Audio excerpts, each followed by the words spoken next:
Kementerian Pendidikan Dasar dan Menengah atau Kemendikdasmen resmi mengganti sistem penerimaan peserta didik baru atau PPDB menjadi sistem penerimaan murid baru atau SPMB pada 2025.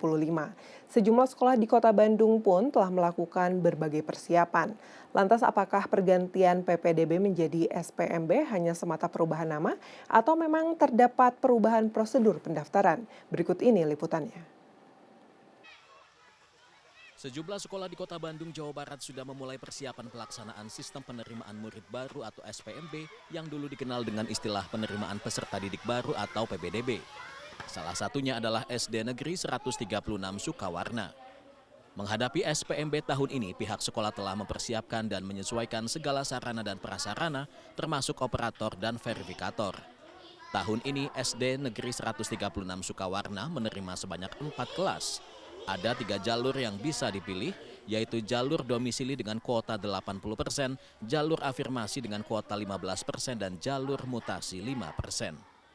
Dari Disdik sudah menginformasikan dan mengharuskan memasukkan data mau berapa kita menerima siswa itu, sehingga kita sudah menentukan disesuaikan dengan sarana prasarana yang ada, disesuaikan dengan keberadaan guru-gurunya juga yang ada, sehingga kami setelah berdiskusi dengan guru-guru, kita mau 112 siswa untuk kuota tahun sekarang itu, atau 4 kelas berarti.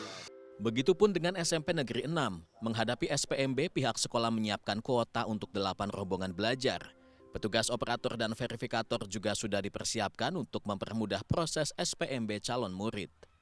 Menurut Ketua SPMB SMP Negeri 6 Bandung Iwan Sulistiono, ada 4 jalur penerimaan yang bisa dipilih, yakni jalur domisili dengan kuota 40%, jalur afirmasi untuk murid yang rawan melanjutkan pendidikan dan disabilitas dengan kuota 30%, serta jalur mutasi orang tua dengan kuota 5%, dan sisanya melalui jalur prestasi.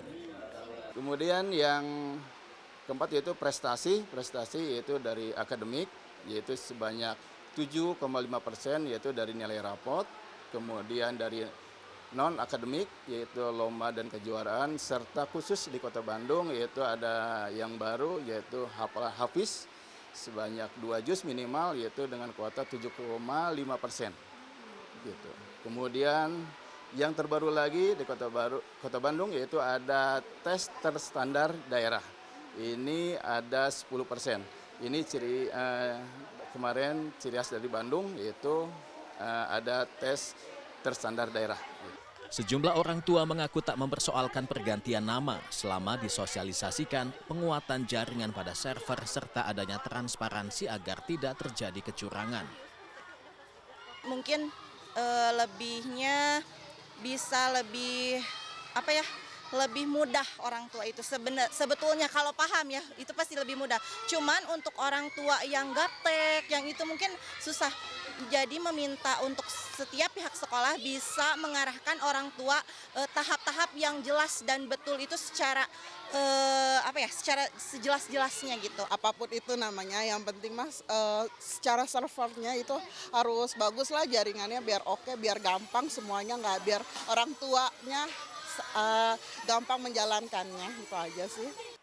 Menurut Sekretaris Dinas Pendidikan Kota Bandung Edi Suparjoto, pergantian PPDB menjadi SPMB ini bukan semata perubahan nama, tetapi bagian dari upaya meningkatkan sistem penerimaan agar lebih inklusif dan berkualitas. Selain itu, ada beberapa kebijakan yang disempurnakan dengan fokus pada penyesuaian jalur penerimaan, seperti pergantian jalur zonasi menjadi domisili, penambahan kuota afirmasi, serta jalur mutasi. Berbeda dengan sistem PPDB yang bisa memilih 2 jalur, pada SPMB ini orang tua atau calon murid hanya bisa memilih 1 jalur. Khusus tes terstandar akan dilakukan rangkaian tahapan mengacu pada Permendikdasmen nomor 3 tahun 2025 tentang SPMB dan Perwal nomor 24 tahun 2025 tentang SPMB. Nah, tes standar daerah ini itu nanti peserta yang akan ikut daftar, kemudian verifikasi, nanti akan mendapatkan kartu peserta ya secara otomatis, di mana pelaksanaannya tanggal hari waktu tempat dan tesnya itu CAT. Ya, ada 35 soal, 4 mata pelajaran. Nah, setelah selesai itu akan muncul nilainya seperti CAT CPNS. Nah, nilai itu ketika di-approve oleh sekolah asal, sekolah tujuan 1-2, maka baru akan muncul di web. Nah, ketika muncul di web, itu langsung akan secara otomatis passing rate, ya, scoring.